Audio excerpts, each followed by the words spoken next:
1 Raja-Raja pasal 22. Ahab memerangi Ramot Gilead. Nabi Tuhan berhadapan dengan nabi-nabi palsu. 3 tahun lamanya orang tinggal aman dengan tidak ada perang antara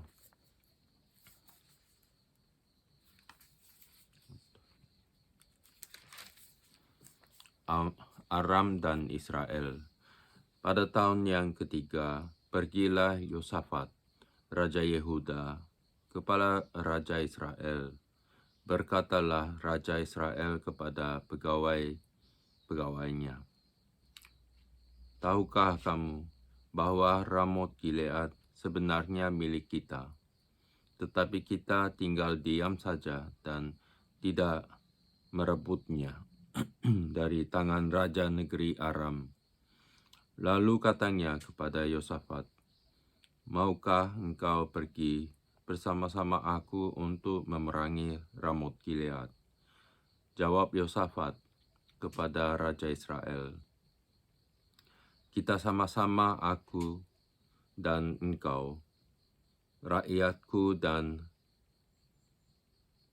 rakyatmu, kudaku dan kudamu. Tetapi Yosafat berkata kepada Raja Israel, baiklah, tanyakan dahulu firman Tuhan. Lalu Raja Israel mengumpulkan para nabi, kira-kira 400 orang banyaknya. Kemudian bertanyalah ia kepada mereka, apakah aku boleh pergi berperang melawan Ramot Gilead, atau aku membatalkannya? Jawab mereka, majulah, Tuhan akan menyerahkannya ke dalam tangan raja. Tetapi Yosafat bertanya, tidak adakah lagi di sini seorang nabi Tuhan, supaya dengan perantaraannya kita dapat meminta petunjuk? Jawab Raja Israel kepada Yosafat, masih ada seorang lagi yang dengan perantaraannya dapat diminta petunjuk Tuhan. Tetapi aku membenci dia, sebab tidak pernah ia menubuatkan yang baik tentang aku, melainkan malapetaka. Orang itu ialah Mikha bin Yimla. Kata Yosafat, janganlah raja berkata demikian. Kemudian Raja Israel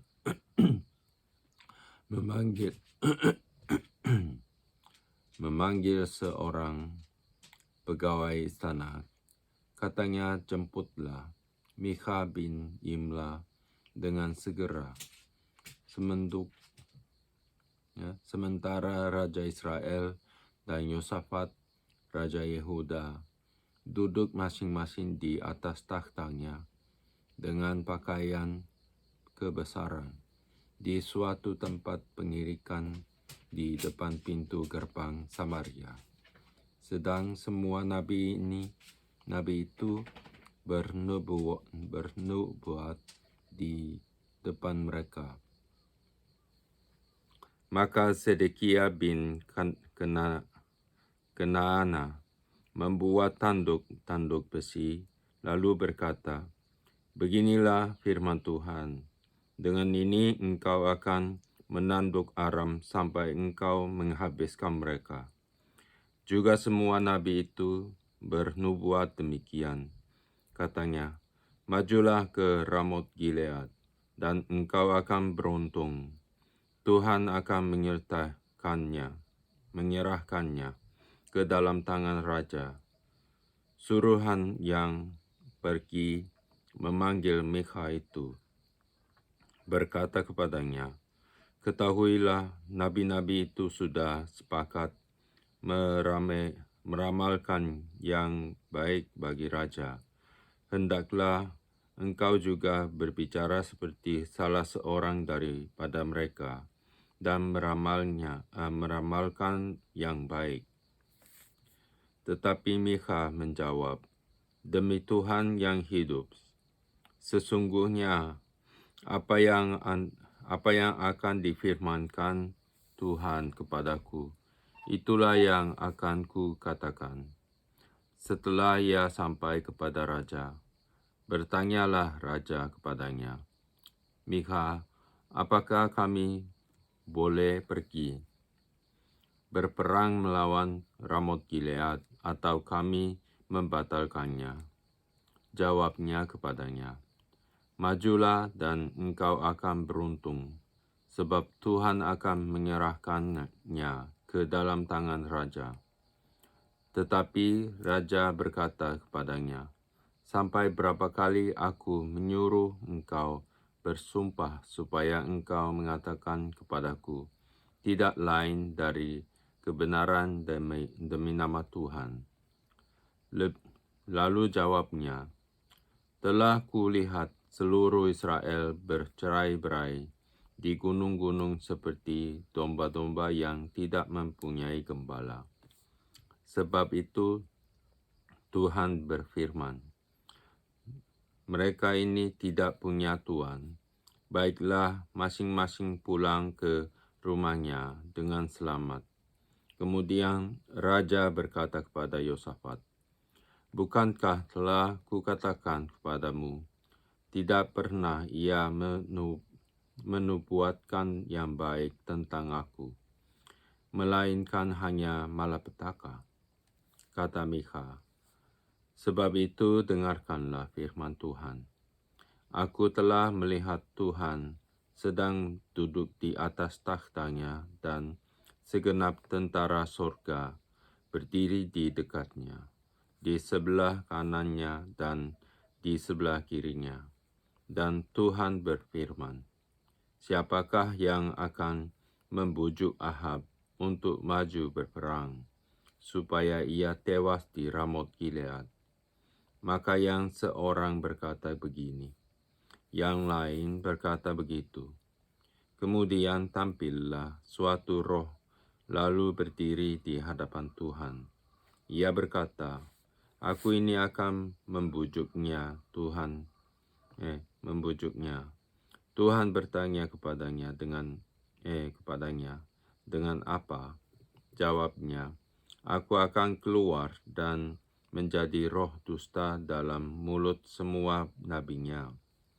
Ia berfirman, biarlah engkau membujuknya, dan engkau akan berhasil pula. Keluarlah dan perbuatlah demikian. Karena itu sesungguhnya Tuhan telah menaruh roh dusta ke dalam mulut semua nabimu ini, sebab Tuhan telah menetapkan untuk menimpakan malapetaka kepadamu. Sesudah itu tampillah Zedekia bin Kenaana. Ditamparnyalah pipi Mikha serta berkata, mana boleh roh Tuhan pindah daripadaku untuk berbicara kepadamu? Tetapi Mikha menjawab, sesungguhnya engkau akan melihatnya. Pada hari ini engkau lari dari satu kamar ke kamar yang lain untuk menyembunyikan diri. Berkatalah Raja Israel, tangkaplah Mikha, bawa dia kembali kepada Amon, penguasa kota, dan kepada Yoas, anak raja. Dan katakan beginilah titah raja, masukkan orang ini dalam penjara dan beri dia makan roti dan minum air serba sedikit sampai aku pulang dengan selamat. Tetapi jawab Mikha, jika benar-benar engkau pulang dengan selamat, tentulah Tuhan tidak berfirman dengan perantaranku. Lalu disambungnya, dengarlah hai bangsa-bangsa sekalian. Sesudah itu majulah Raja Israel dengan Yosafat, Raja Yehuda, ke Ramot Gilead. Raja Israel berkata kepada Yosafat, "Aku akan menyamar dan masuk pertempuran, tetapi engkau pakailah pakaian kebesaranmu." Lalu menyamarlah Raja Israel, kemudian masuk ke pertempuran. Adapun Raja negeri Aram telah memberi perintah kepada para panglima pasukan keretanya, 32 orang banyaknya. Demikian, janganlah kamu berperang melawan sembarang orang, melainkan melawan Raja Israel saja.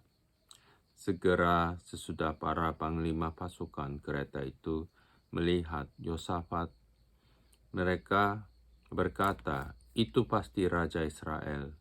Lalu majulah mereka untuk menyerang dia. Tetapi Yosafat berteriak.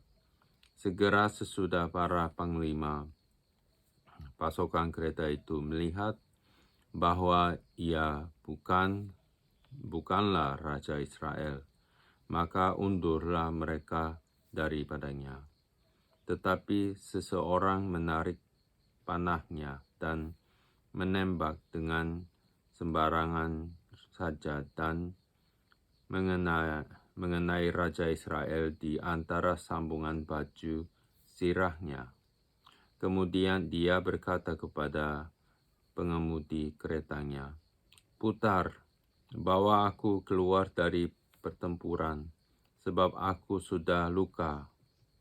Tetapi pertempuran itu bertambah seru pada hari itu, dan raja tetap ditopang berdiri di dalam kereta berhadapan dengan orang Aram itu, sampai ia mati pada waktu petang. Darahnya mengalir dari lukanya ke dalam palung kereta. Kira-kira pada waktu matahari terbenam, terdengarlah teriakan di sepanjang barisan tentara itu. Masing-masing ke kotanya, masing-masing ke negerinya. Raja sudah mati, maka pulanglah mereka ke Samaria. Lalu mereka menguburkan raja di Samaria. Ketika kereta itu dicuci di tepi telaga Samaria, maka darah raja dijilat anjing. Sedang perempuan-perempuan sundal mandi di tempat itu, sesuai dengan firman Tuhan yang telah diucapkannya.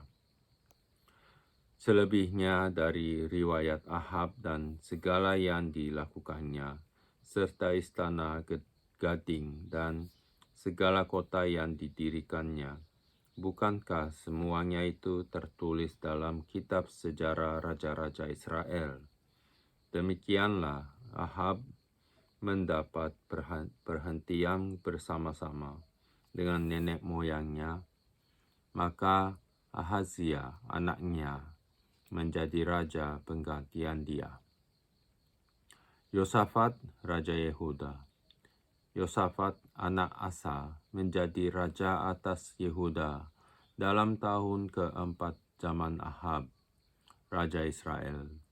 Yosafat berumur 35 tahun pada waktu itu ia menjadi raja, dan 25 tahun lamanya ia memerintah di Yerusalem. Nama ibunya ialah Azubah, anak Shilhi. Ia hidup mengikuti jejak Asa, ayahnya. Ia tidak menyimpang daripadanya dan melakukan apa yang benar di mata Tuhan. Hanya bukit-bukit pengorbanan tidak dijauhkan. Orang masih mempersembahkan dan membakar korban di bukit-bukit itu. Dan Yosafat hidup dalam damai dengan Raja Israel. Selebihnya dari riwayat Yosafat dan kepahlawanannya yang dilakukannya dan bagaimana ia berperang Bukankah semuanya itu tertulis dalam kitab sejarah Raja-Raja Yehuda dan sisa pelacuran bakti yang masih tinggal dalam zaman Asa, ayahnya dihapuskannya dari negeri itu. Tidak ada raja di Edom, karena itu yang menjadi raja ialah seorang kepala daerah. Yosafat membuat kapal-kapal Tarsis untuk pergi ke Ofir mengambil emas, tetapi kapal-kapal itu tidak jadi pergi ke sana, sebab kapal-kapal itu pecah di Ezion Geber. Pada waktu itu Ahazia, anak Ahab, berkata kepada Yosafat, "Baiklah, anak buahku, pergi bersama-sama anak buahmu dengan kapal-kapal itu." Tetapi Yosafat tidak mau. Kemudian Yosafat mendapat perhentian bersama-sama dengan nenek moyangnya, dan ia dikuburkan di samping nenek moyangnya di kota Daud, bapa leluhurnya. Maka Yoram anaknya menjadi raja menggantikan dia. Ahazia, Raja Israel. Ahazia, anak Ahab, menjadi raja atas Israel di Samaria dalam tahun ke-17 zaman Yosafat, Raja Yehuda. Dan ia memerintah atas Israel 2 tahun lamanya. Ia melakukan apa yang jahat di mata Tuhan dan hidup menurut kelakuan ayahnya dan ibunya dan Yerobeam bin Nebat, yang telah mengakibatkan orang Israel berdosa. Ia beribadah kepada Baal dan sujud menyembah kepadanya, dan dengan demikian ia menimbulkan sakit hati Tuhan Allah Israel, tepat seperti yang dilakukan ayahnya.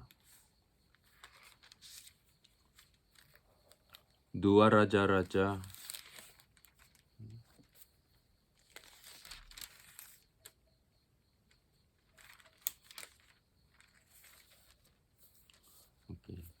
Dua Raja-Raja pasal 1. Nabi Elia memberitahukan kematian Ahazia. Sesudah Ahab mati, maka memberontaklah Moab terhadap Israel. Pada suatu hari jatuhlah Ahazia dari kisi-kisi kamar atasnya yang ada di Samaria, lalu menjadi sakit. Kemudian dikirimnyalah utusan-utusan dengan pesan, "Pergilah, mintalah petunjuk kepada Baal-zebub, Allah di Ekron. Apakah aku akan sembuh dari penyakit ini?" Tetapi berfirmanlah malaikat Tuhan kepada Elia, orang Tisbe itu, "Bangunlah, berangkatlah menemui utusan-utusan Raja Samaria dan katakan kepada mereka, apakah tidak ada Allah di Israel, sehingga kamu ini pergi untuk meminta petunjuk kepada Baal-zebub, Allah di Ekron. Sebab itu beginilah firman Tuhan, engkau tidak akan bangun lagi dari tempat tidur, di mana engkau berbaring, sebab engkau pasti akan mati." Lalu pergilah Elia. Sesudah utusan-utusan itu kembali kepada raja, berkatalah ia kepada mereka, "Mengapa kamu kembali?" Jawab mereka kepadanya, "Ada seorang datang menemui kami dan berkata kepada kami, 'Pergilah, kembalilah kepada raja dan yang telah menyuruh kamu, dan katakanlah kepadanya, beginilah firman Tuhan, apakah tidak ada Allah di Israel, sehingga engkau menyuruh meminta petunjuk kepada Baal-zebub, Allah di Ekron?' Sebab itu engkau tidak akan bangun lagi dari tempat tidur di mana engkau berbaring, sebab engkau pasti akan mati. Lalu bertanyalah ia kepada mereka, bagaimanakah rupa orang yang telah datang menemui kamu itu, dan yang mengatakan perkataan ini kepadamu?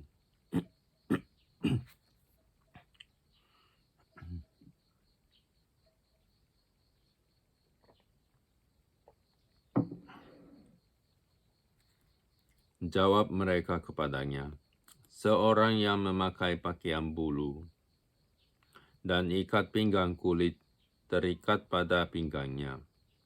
Maka berkatalah ia, itu Elia orang Tisbe. Sesudah itu disuruhnyalah kepada Elia seorang perwira dengan ke-50 anak buahnya. Orang itu naik menjumpai Elia yang sedang duduk di atas puncak bukit. Berkatalah orang itu kepadanya, hai abdi Allah, Raja bertitah, turunlah. Tetapi Elia menjawab, katanya kepada perwira itu, kalau benar aku abdi Allah, biarlah turun api dari langit memakan engkau habis dengan ke-50 anak buahmu. Maka turunlah api dari langit memakan dia habis dengan ke-50 anak buahnya. Kemudian raja menyuruh pula kepadanya seorang perwira yang lain dengan ke-50 anak buahnya. Lalu orang itu berkata kepada Elia, hai abdi Allah, beginilah titah raja, segeralah turun. Tetapi Elia menjawab mereka, kalau benar aku abdi Allah, biarlah turun api dari langit memakan engkau habis dengan ke-50 anak buahmu. Maka turunlah api Allah dari langit memakan dia habis dengan ke-50 anak buahnya.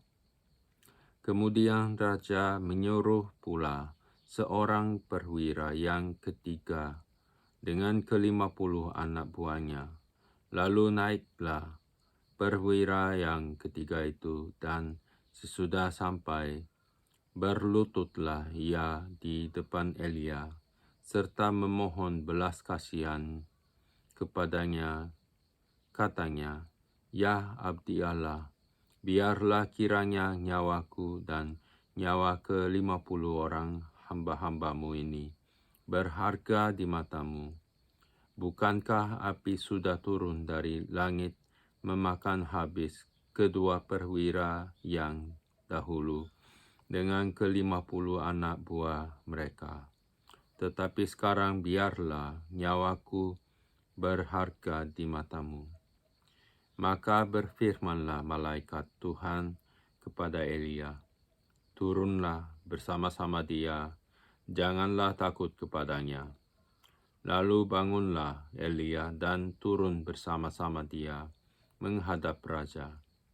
Berkatalah Elia kepada raja, beginilah firman Tuhan, oleh karena engkau telah mengirim utusan-utusan untuk meminta petunjuk kepada Baal-zebub, Allah Ekron, seolah-olah tidak ada Allah di Israel, untuk ditanyakan firman-Nya. Maka sebab itu, engkau tidak akan bangun lagi dari tempat tidur, di mana engkau berbaring, sebab engkau pasti akan mati. Maka matilah raja sesuai dengan firman Tuhan yang dikatakan oleh Elia. Maka Yoram menjadi raja, menggantikan dia dalam tahun kedua zaman Yoram bin Yosafat, Raja Yehuda. Sebab Ahazia tidak mempunyai anak laki-laki, Selebihnya dari riwayat Ahazia, apa yang dilakukannya, bukankah semuanya itu tertulis dalam kitab sejarah Raja-Raja Israel? Pasal 2, naik ke sorga. Elia naik ke sorga. Menjelang saatnya Tuhan hendak menaikkan Elia ke sorga dalam angin badai. Elia dan Elisa sedang berjalan dari Gilgal. Berkatalah Elia kepada Elisa, "Baiklah, tinggal di sini, sebab Tuhan menyuruh aku ke Betel." Tetapi Elisa menjawab, "Demi Tuhan yang hidup dan demi hidupmu sendiri, sesungguhnya aku tidak akan meninggalkan engkau." Lalu pergilah mereka ke Betel. Pada waktu itu keluarlah rombongan nabi yang ada di Betel, mendapatkan Elisa, lalu berkatalah mereka kepadanya, "Sudahkah engkau tahu bahwa pada hari ini tuanmu akan diambil daripadamu oleh Tuhan terangkat ke sorga?" Jawabnya, "Aku juga tahu."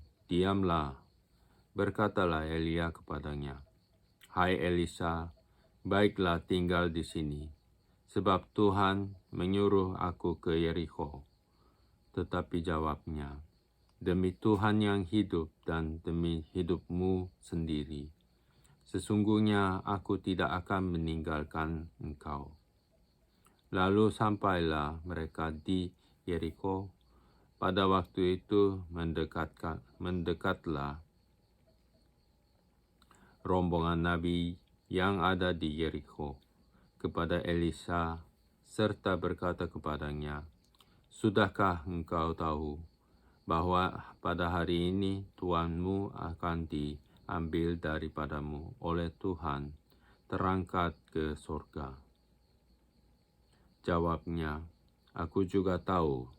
"Diamlah," berkatalah Elia kepadanya, "Baiklah tinggal di sini, sebab Tuhan menyuruh aku ke sungai Yordan." Jawabnya, "Demi Tuhan yang hidup dan demi hidupmu sendiri, sesungguhnya aku tidak akan meninggalkan engkau." Lalu berjalanlah keduanya. 50 orang dari rombongan nabi itu ikut dari jauh. Ketika keduanya berdiri di tepi sungai Yordan, lalu Elia mengambil jubahnya, digulungnya, dipukulkannya ke atas air itu. Maka terbagilah air itu ke sebelah sini dan sebelah sana, sehingga menyeberangnya keduanya dengan berjalan di tanah yang kering. Dan sesudah mereka sampai di seberang, berkatalah Elia kepada Elisa, "Mintalah apa yang hendak kulakukan kepadamu sebelum aku terangkat daripadamu." Jawab Elisa, "Biarlah kiranya aku mendapat 2 bagian dari rohmu." Berkatalah Elia, "Yang kau minta itu adalah sukar. Tetapi jika engkau dapat melihat aku terangkat daripadamu, akan terjadilah kepadamu seperti yang demikian. Dan jika tidak akan terjadi." Sedang mereka berjalan terus, sambil berkata-kata, tiba-tiba datanglah kereta berapi dengan kuda berapi, memisahkan keduanya. Lalu naiklah Elia ke sorga dalam angin badai. Ketika Elisa melihat itu, maka berteriaklah dia, "Bapakku, Bapakku, kereta Israel dan orang-orangnya yang berkuda." Kemudian tidak dilihatnya lagi, lalu direnggutkannya pakaiannya dan dikoyakkannya menjadi 2 koyakan. Sesudah itu pungutnya jubah Elia yang telah terjatuh. Lalu ia berjalan hendak pulang dan berdiri di tepi sungai Yordan. Ia mengambil jubah Elia yang telah terjatuh itu, dipukulkannya ke atas air itu sambil berseru, "Di manakah Tuhan Allah Elia?"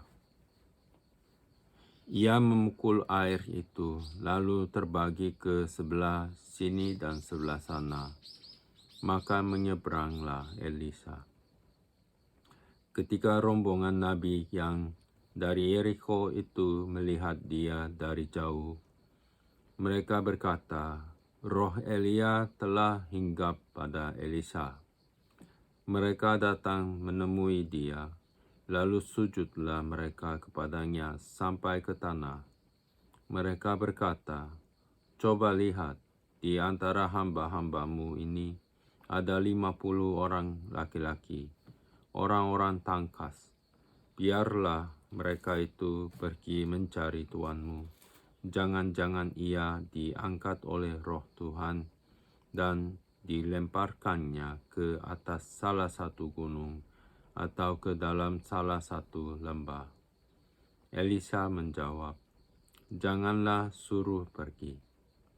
Tetapi ketika mereka mendesak-desak dia sampai memalukan, maka berkatalah ia, "Suruhlah pergi." Mereka menyuruh 50 orang. Orang-orang ini mencari 3 hari lamanya, tetapi tidak bertemu dengan Elia. Ketika mereka kembali kepada Elisa yang masih tinggal di kota Yerikho, berkatalah ia kepada mereka, "Bukankah telah kukatakan kepadamu, jangan pergi?" Elisa menyehatkan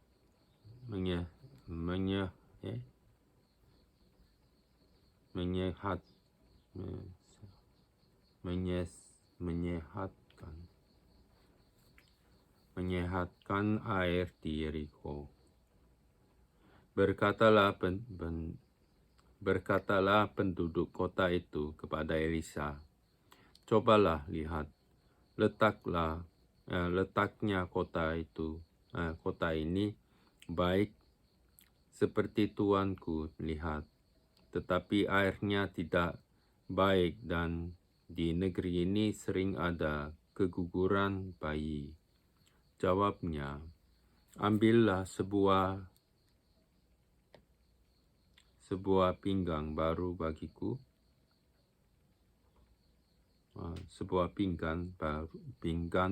bagiku, dan taruhlah garam ke dalamnya." Maka mereka membawa pinggan itu kepadanya. Kemudian pergilah ia ke mata air mereka dan melemparkan garam itu ke dalamnya, serta berkata, "Beginilah firman Tuhan, telah kusehatkan air ini, maka tidak akan terjadi lagi olehnya kematian atau keguguran bayi." Demikianlah air itu menjadi sehat sampai hari ini, sesuai dengan firman yang telah disampaikan Elisa. Anak-anak Betel mencemoohkan Elisa. Elisa pergi dari sana ke Betel, dan sedang ia mendaki, maka keluarlah anak-anak dari kota itu, lalu mencemoohkan dia serta berseru kepadanya, Naiklah botak. Lalu berpalinglah ia ke belakang, dan ketika ia melihat mereka, kutuknyalah mereka demi nama Tuhan. Maka keluarlah 2 ekor beruang dari hutan, lalu mencabik-cabik dari mereka 42 orang anak. Dari sana pergilah ia ke Gunung Karmel dan dari sana pula kembalilah ia ke Samaria. Pasal 3, Yoram berperang melawan Yoab.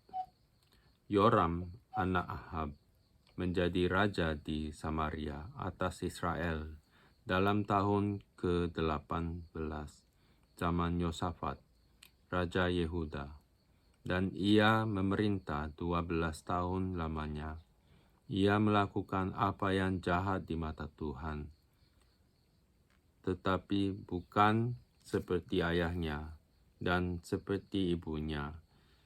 Ia menjauhkan tugu berhala Baal yang didirikan ayahnya. Namun demikian, ia masih berpaut kepada dosa Yerobeam bin Nebat yang mengakibatkan orang Israel berdosa pula. Ia tidak menjauhinya. Mesa, Raja Moab, adalah seorang peternak domba. Sebagai upeti, ia membayar kepada Raja Israel 100.000 anak domba dan bulu dari 100.000 domba jantan. Tetapi segera sesudah Ahab mati, memberontaklah Raja Moab terhadap Raja Israel. Keluarlah Raja Yoram pada waktu itu dari Samaria. Lalu ia memeriksa barisan seluruh orang Israel. Selanjutnya ia menyuruh orang kepada Yosafat, Raja Yehuda, dengan pesan, Raja Moab telah memberontak terhadap aku. Maukah engkau bersama-sama aku berperang melawan Moab? Jawabnya, aku akan maju. Kita sama-sama, aku dan engkau, rakyatmu dan rakyatku, kudaku dan kudamu. Lagi ia bertanya, melalui jalan manakah kita akan maju? Jawabnya, melalui padang gurun Edom. Maka berjalanlah Raja Israel dan Raja Yehuda dan Raja Edom. Tetapi sesudah mereka berkeliling 7 hari perjalanan jauhnya, maka tidak terdapat air untuk tentara dan untuk hewan yang mengikuti mereka. Lalu berkatalah Raja Israel, wahai Tuhan, telah memanggil ketiga raja ini untuk menyerahkan mereka ke dalam tangan Moab.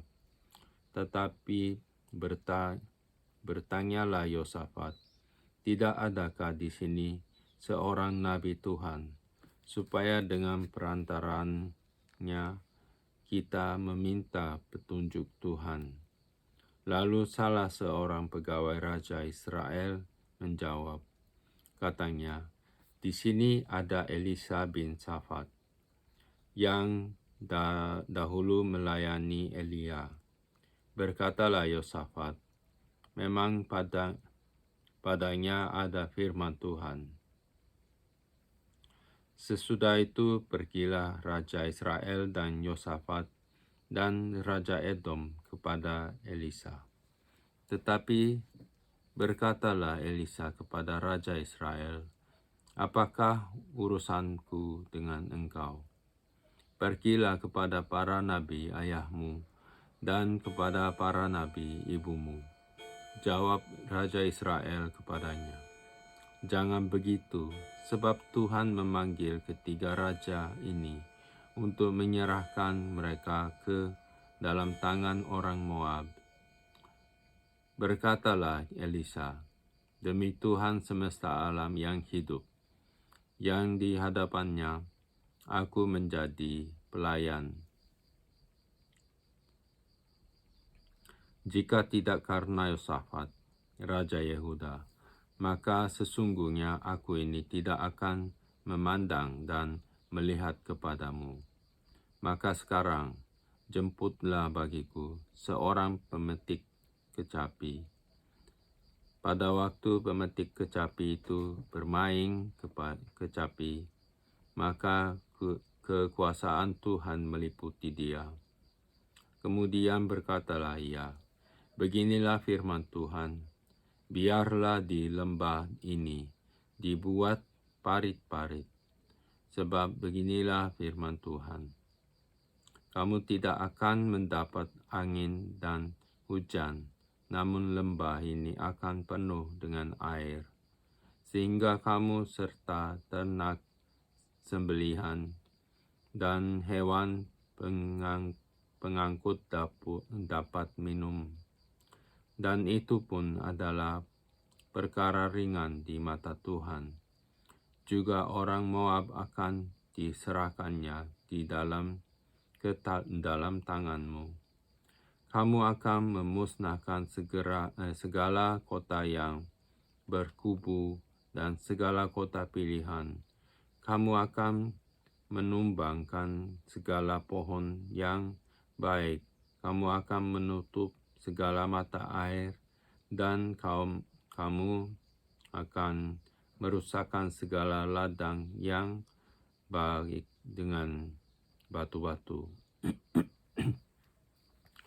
Keesokan harinya, ketika orang mempersembahkan korban, datanglah dengan tiba-tiba air dari arah Edom. Lalu penuhlah negeri itu dengan air. Ketika didengar seluruh orang Moab bahwa ketiga raja itu telah maju memerangi mereka, maka dikerahkanlah semua orang yang masih sanggup menyandang pedang, bahkan orang-orang yang lebih tua juga. Kemudian mereka ditempatkan